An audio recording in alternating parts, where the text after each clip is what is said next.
What's going on, everybody? The Aerie Lord is back. Welcome to another Walking Dead vlog, preview vlog for the upcoming episode for The Walking Dead, Season 10, Episode 6.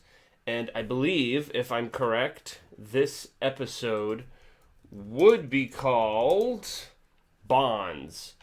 And the description is Carol and Daryl go on a mission together while Siddiq struggles to solve a mystery. Now, I have no clue what freaking mystery Siddiq is solving, considering he is seeing ghosts, wigging out, plunging his face into bowls full of ice.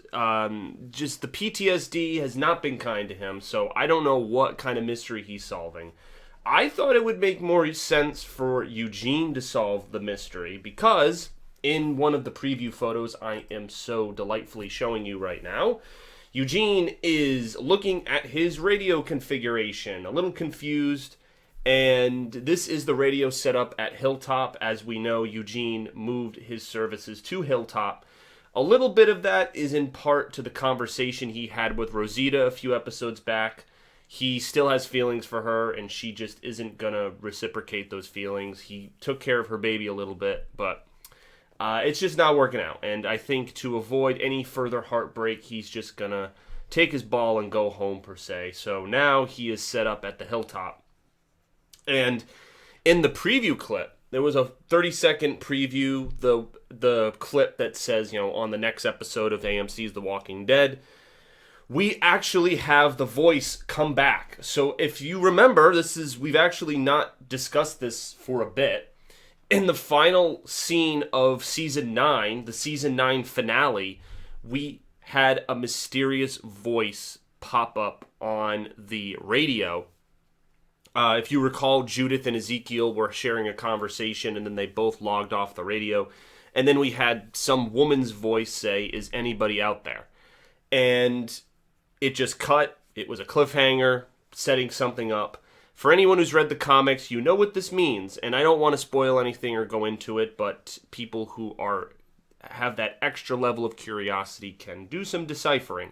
However, in the preview, we do see that Eugene picks up this voice on the radio, and he seems to, he has a frantic reaction, as anyone would, being in an apocalypse with so little people left, now 6.5, 7 years into the apocalypse.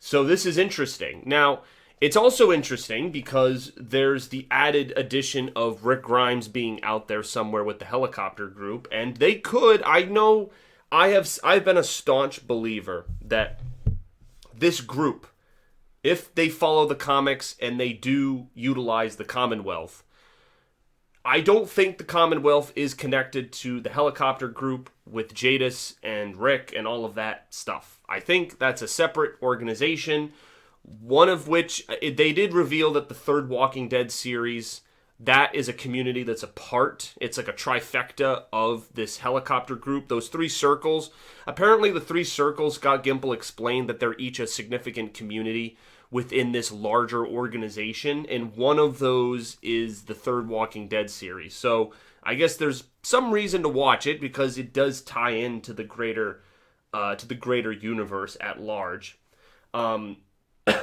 So I just don't think that the Commonwealth is going to have, if this voice is indeed the Commonwealth, I don't think that it's going to relate to Rick. Now, that would be amazing if it did. That would be a pretty cool way to maybe set up some sort of end game for the show, because the comics, as we know, ended a few months ago. So the show is going to quickly run out of material. Season 11, maybe I'd say season 12 finale. If they spend season 11 introducing the Commonwealth and then season 12 is the finale of the Commonwealth, then I'd say a season 12 would probably be where the show ends. That's just my overall prediction for that. Now, not to get too off topic, there are other images that we have. We have Negan. Obviously, there was that huge cliffhanger. Negan goes into the Whisperer camp. Beta throws him to the ground. And in this image, we have both Beta and Alpha is standing in the distance, ominously looking onward. So This is going to be setting up some major confrontation, and this is the part of the comics that I was so super excited to get to when Negan has interactions with Alpha and Beta. It is not only intriguing, but it is also comical, funny. If you've seen the other preview clip for this episode, Negan is blindfolded and is just talking nonstop, and Beta literally wants to take his knives and stab his ears out because Negan just won't shut up, just going on and on and on about wanting the initiation of joining the Whisperers and all sorts of crap. Whether he's telling the truth or not remains to be seen, but he just won't shut up, and for the Whisperers who whisper and don't talk that much, it's driving Beta up the walls. So I cannot wait, because Negan just doesn't give a fuck, and this is comical Negan. This is swinging the baseball bat, big swinging dick Negan. This is the Negan that used to antagonize Rick, and basically the whole world is a joke. Everyone has a sense of humor, and it's just funny. And he, no matter how scary these Whisperers are, heads on pikes, giant horde, he doesn't care. This is his playground, and I am all for it. So, in this next image, there it is, the confrontation. And you can clearly tell that one person is clearly smaller than the other, just to give you size differential. Now, I met both of these individuals. I met Jeffrey Dean Morgan and Ryan Hurst, who play Beta and Negan. And yeah, Ryan Hurst, who plays Beta, is definitely taller. And you can clearly see that in this image. And again, Negan's got that shit grin, and he's got the leather jacket. I mean, if Brandon was good for anything, he gave Negan his classic leather jacket. So I'm happy that we've got Savior Negan, minus the scarf and minus the original Lucille. So let's remember that the baseball bat with barbed wire that Negan has is a makeshift bat that Brandon made. He just took a random baseball bat and wrapped barbed wire around it. It's not the original Lucille. I think Negan would have had a bigger reaction last episode if that was the original Lucille. We don't know where the original Lucille is yet. However, in the trailer, if you guys remember for season 10, Michonne at the end of the trailer holds Lucille up to somebody in a first-person-esque way in a dark space. We don't know the context at all. It's just Michonne in a dark room holding Lucille. So Lucille is going to be in this season. I just don't know how, in what shape and form. It's probably going to be a surprise, and I'm looking forward to that surprise and to how it gets utilized. Now, this is the other big plot point of this episode. Carol and Daryl are going on a little field trip. Apparently, obviously, Carol, after her interaction in episode 3, her showdown with Alpha, she's not letting this go. The bitch has to die, as the quote goes. And so, as we saw in the preview, Carol is trying to destroy Alpha's horde. I'll be very interested to see how she does this. I was on the Spoiling Dead forums, not doing any spoiler stuff, but there's a great group of people on those pages, and I've seen comments from some people who watch my reactions and my predictions who are from those forums. And it's a great group of people. And I had spoken a little bit about this last year, how I had joined after being at odds with some of the moderators for spoilers that they leaked in the past. I kind of wanted to investigate the community at large, and it's full of great people. And some of them are watching my videos right now. And one of the threads we were discussing was I just, type some stuff on the forums when I have free time. And one discussion thread, ironically enough, was how would you take out Alpha's horde? The horde of 10,000 however many walkers it is. The giant horde. And there were all sorts of ideas. My idea was Eugene should find a silo base, maybe in DC, like an old abandoned, United States Army base where they have rockets and missile launchers, and then you can just, hack into it somehow and re-engage the missiles and fire the missile. And because, if you think about it, missiles and rockets were used to take out large groups of enemies with limited casualties on the person's, firing the missile. So if you were to, can you imagine the blood and guts? That'd be an explosion of meat and gore and bones just erupting into the air if they were to shoot a missile at those walkers. But I don't think Carol is shooting missiles at walkers anytime soon. But I'm going to be interested because in the preview clip, we see Daryl and Carol actually inside the Whisperer camp. Like, they fully commit to this. They're inside the camp. They're hiding behind trees. Like, they're taking cover, all stealth. This is a stealth mission with our two longest running characters, our OGs from season 1. And this is going to be high stakes. Now, I don't know. Are they going to come across Negan? Like, I'd love to see Daryl's reaction if he's like, he looks, he's like, wait, what is Negan doing with the Whisperers? Like, that would be kind of crazy if they if they were to come across that. I don't know how this is going to end. Are Daryl and Carol going to be captured? Then Alpha declares war. Will Negan get to Alpha and kill her first? There's a million different ways that this could go down, and I'm just excited because the diversity in the plot, it sets yourself up for just a lot of different possibilities. That's the main thing. A lot of different possibilities. This one, like, every image of Negan is him smiling, and I just, it's freaking hilarious. It's hilarious.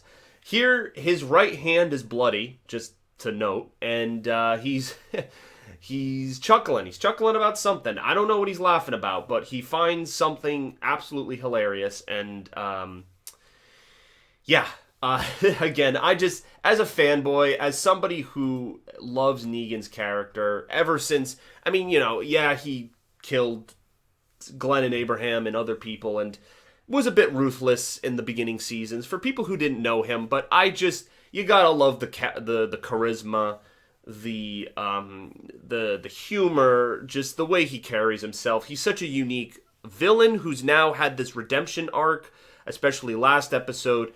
And now, for people who, I guess, haven't read the comics or just are interested in the storyline overall, is Negan for real? Does he still have some loyalty towards the communities? Or is he going to actually join the Whisperers? Now, I don't think he's going to join the Whisperers.